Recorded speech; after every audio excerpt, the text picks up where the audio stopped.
A portion of this video is sponsored by Samsung SSD. So I've had the PS5 for just about 2 months now at the time of this recording. And to say that I feel a bit lucky to have it, considering even after just over 1 year of it being released back in November 2020, that even now it's ridiculously hard to get hold of. That being said, I think I'm pretty much ready to share my initial impressions review of Sony's current gen home gaming console, the PS5.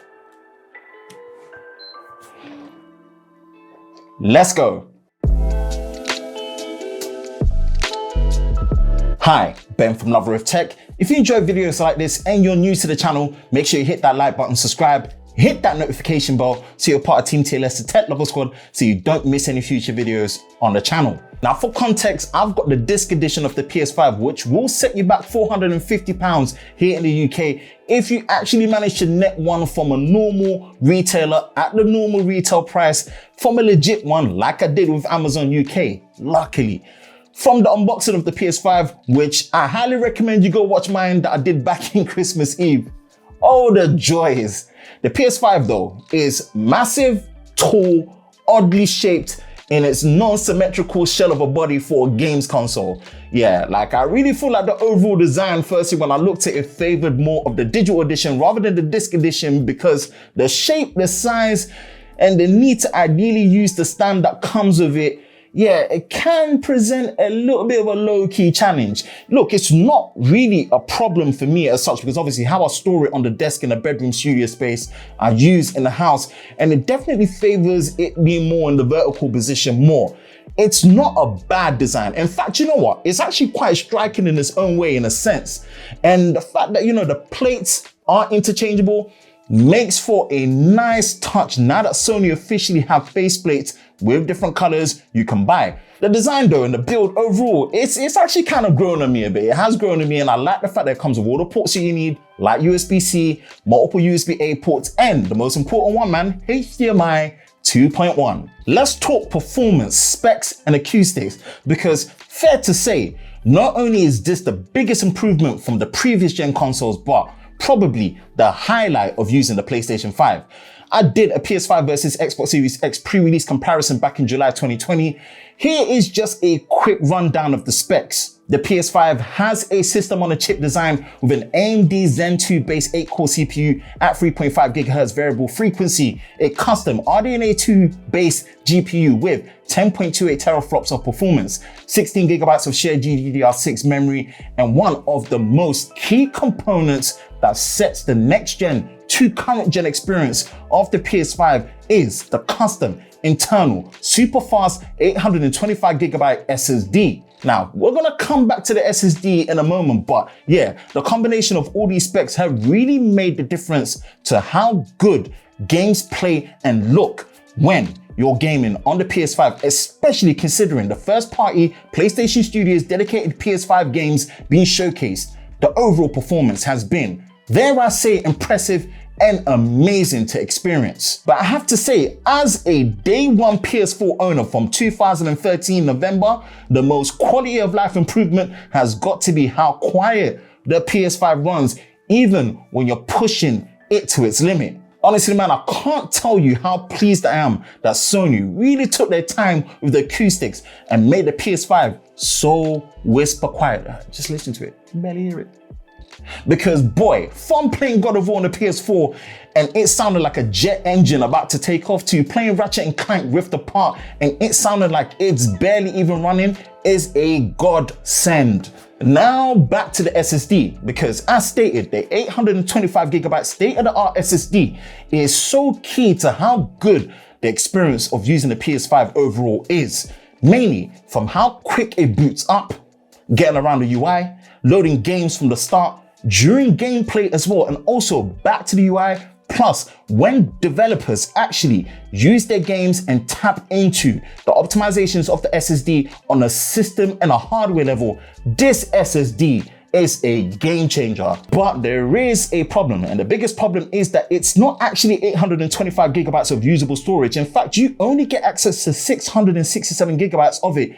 And I only say only for a reason, because let me tell you, the size of the digital edition games, especially even the PS5 ones, and also when you're installing them from disc, boy oh boy, back to the extra downloads and updates needed, the storage quantity on the PS5 is a hard thing to manage. And we will talk about some of the previous limitations in the past with storage management and how that's improved when it comes to obviously the software and the UI section later on in the video. But what's at least good is that Sony have now given access to the M.2 slot PCI Express Generation 4 slot inside the PS5 to expand the storage and pretty much match the internal SSD speeds with the correct and compatible M.2 SSD. Now, for the correct and compatible SSD for your PS5, the sponsor of a portion of today's video, Samsung SSD, have you covered with the 1TB edition of the 980 Pro PCI Express 4.0 NVMe M.2 SSD with Heatsink. This is definitely what you need to boost your gaming storage in your PS5 without sacrificing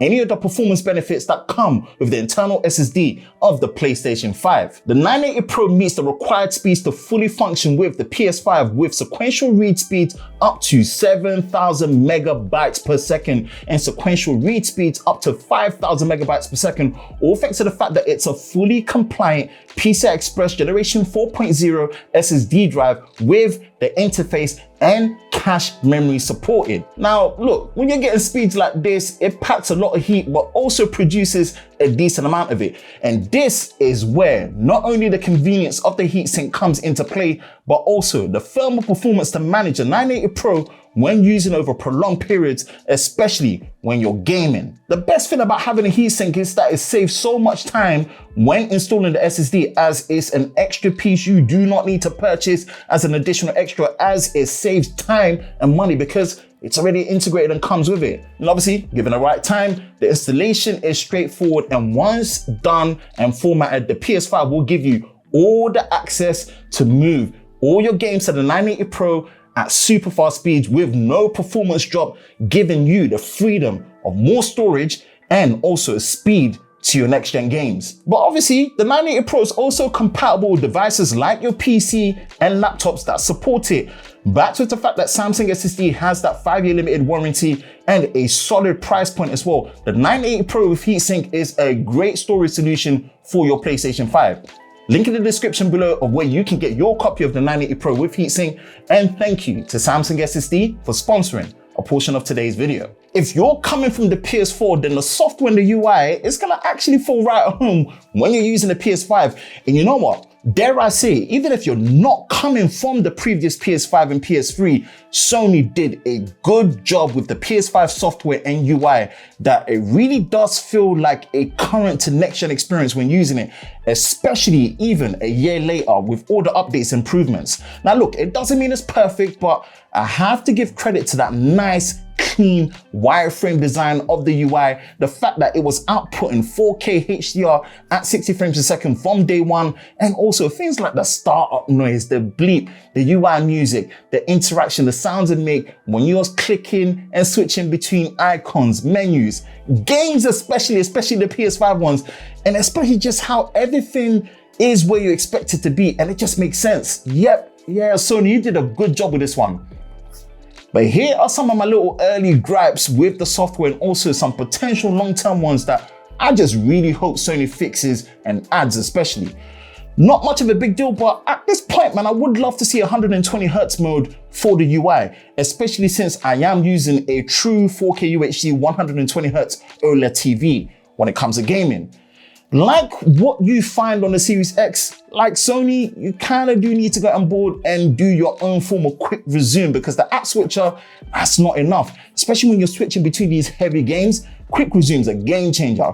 And also the biggest one for me is the fact that there is the lack of VRR or variable refresh rate for the PS5 using tech like AMD FreeSync. And I know Sony pretty much said that it's in development, but it's kind of been over a year now and it's still not here. Throw in the lack of Dolby Vision HDR support, no 1440p option for displays and monitors that support it.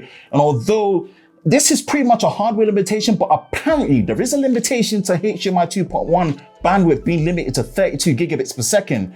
These are some of the things so far when it comes to the software and the UI that I really would love to see Sony improve so far, and hopefully very soon. It's great that now the latest software though, that storage management for your games is better, since you can now use obviously the M.2 slot and also transfer your PS5 games to an external USB drive. Now, when you do that, you can't play your PS5 games on an external drive, but this is still good for storage management because using the internet to download these games, boy, it's an all-night affair for most of us. In it all, this is what it's all about when it comes to the PS5, the games. Straight to the point, I think at this moment, after a year and a few months of the PlayStation 5 being out, so far, it has showcased the best and the most engaging games on a current to next gen console so far.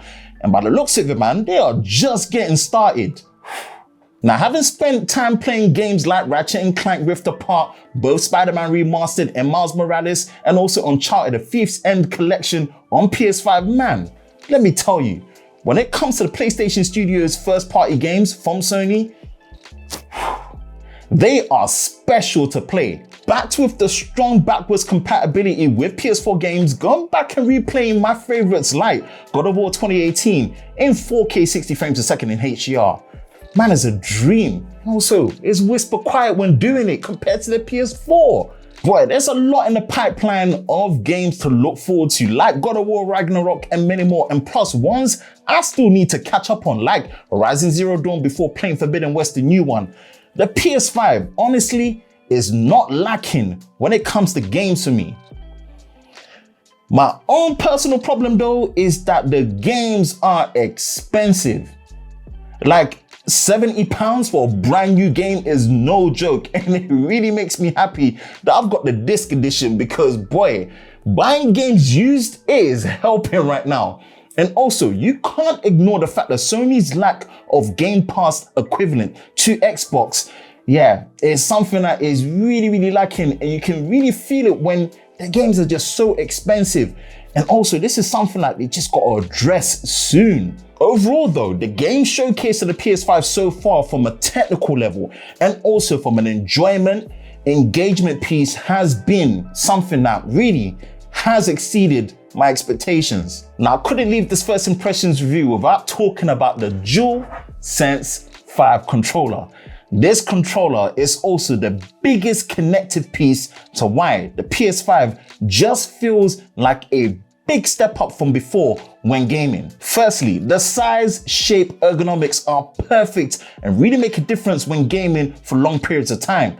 It has a USB-C port for the built-in battery, a built-in microphone and speaker with a button to mute the mic on the controller, which is a very nice touch. I like that. You've got a headphone port, a touchpad, a share menu and PS button. Overall, a great feeling set of analog sticks, a nice directional pad as well, the traditional triangle, circle, X and square buttons, and also the innovative adaptive triggers, and most importantly, the haptic vibration feedback motors. Now look, although your experience with the adaptive triggers and haptics will be game dependent, when done correctly, the DualSense 5 is set apart to be one of the best controllers ever made for a games console.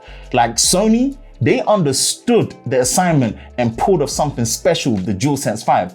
Like, just be warned though, all these extra features that I'm talking about here with the built-in battery, it does drain the battery a lot quicker when you're gaming. So far, the two best games I've experienced so far with it, no doubt, has to be Astro's Playroom, which, come on man, it's basically a love letter to the DualSense 5. And also Ratchet & Clank Rift Apart, especially when it comes to adaptive triggers, because it really adds a level of skill and involvement when you're game playing through the stages and you're using all the different weapons, man. It's a really nice touch.